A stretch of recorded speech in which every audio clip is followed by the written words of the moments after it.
Hey guys, welcome back to the channel. So today I'm out on the farm and I wanted to show you how we prep our fields to plant Christmas trees.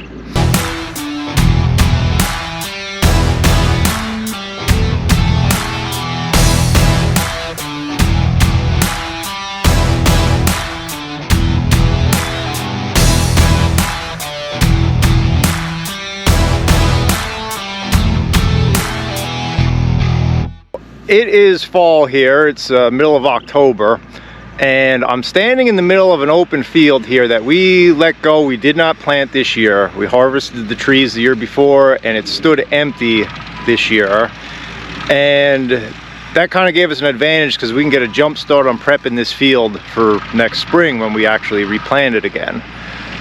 So what we do, we don't till. We kind of practice a form of no-till here. It's a little bit different than what you do in general farming, but it's our version of no-till.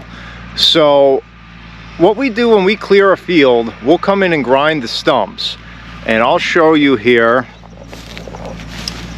what we got. Take a little walk with me. You can see the old Christmas tree stumps here. They kind of go in a row. And these are our old rows where the trees were planted in the last crop. So what we'll do, there's a stump here and there's a stump 5 feet apart. We'll go down the middle of the row. So this is where our new planting is going to be, straight down the middle of those two old stump rows. So we'll be able to take our planter and run right down that row and we won't hit any of the old roots. But the problem is then we have to mow this section where these old stumps are. So then all we do is we go through with a stump grinder and we grind the tops off about 1 or 2 inches below ground level. And that way we can mow over top of it, and that stump will just rot up in the soil over the course of the next 10 years as the new plants grow, and it'll put the carbon back in the soil. We found a lot of benefits from doing it this way. We used to till, we used to have big rototiller that would just churn everything up, chop those old stumps up, and make a freshly tilled field. But what we found over the years is you end up with problems with compaction. It makes a hard pan.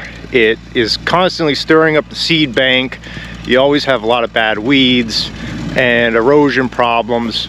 So we switched to this no-till system with the stump grinder, and not to mention that tiller is very expensive to run. The fuel it takes, the wear and tear on the tractor, and just the maintenance on the machine is pretty brutal. So the stump grinder is a much cheaper option to run, and we just leave that carbon right in the soil. So I'm walking up here. We got one of the guys that works for us on the tree farm.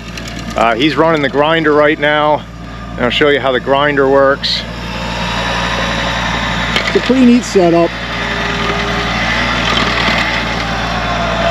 It's just a wheel. It kind of goes horizontal and just really tears up those stumps. It's pretty aggressive.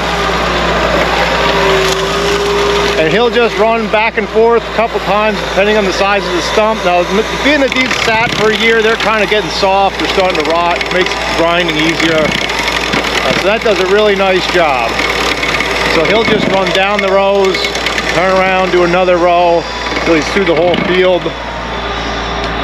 You might notice it's pretty brown in here.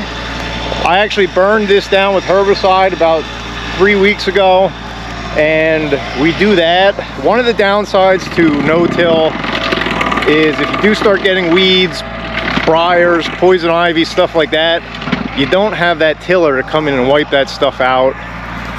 So a new thing we're trying this spring, we'll see how this works. We're actually burning down the field here in fall, as you can see. So we kill everything. And then in spring, we're gonna seed a cover crop. And we're probably gonna experiment with a few different types of cover crops, but we're gonna seed a cover crop and then plant into that to try to choke out the weeds and get something beneficial growing for us. So we're debating a few different options of what we wanna use here for grass control and to try to add some nutrient into the field. So that will be coming up in spring. I'm excited. We're gonna get a no-till seeder in and seed some cover crops here, which is something we've never done before, so that'll be definitely interesting. So we'll keep you updated with how this comes along here in spring and every step of the way. And it should be pretty interesting. But yeah, I just wanted to show you that stump grinder there. It's a pretty neat machine, very simple concept. So that it's not the most exciting job to sit in there and just grind all day, but there's worse things you could do. So we're actually fortunate here, because typically what will happen, obviously we harvest our Christmas trees in November and December, and then over the winter we have to do this grinding. Hopefully the ground freezes and there's no snow on the ground that we can get in to grind and then get it ready for spring. So having this field stand empty last year allowed us to get a jump start on everything. So just a short video about that. Thought you guys might find it interesting. I'll catch you later. Thanks.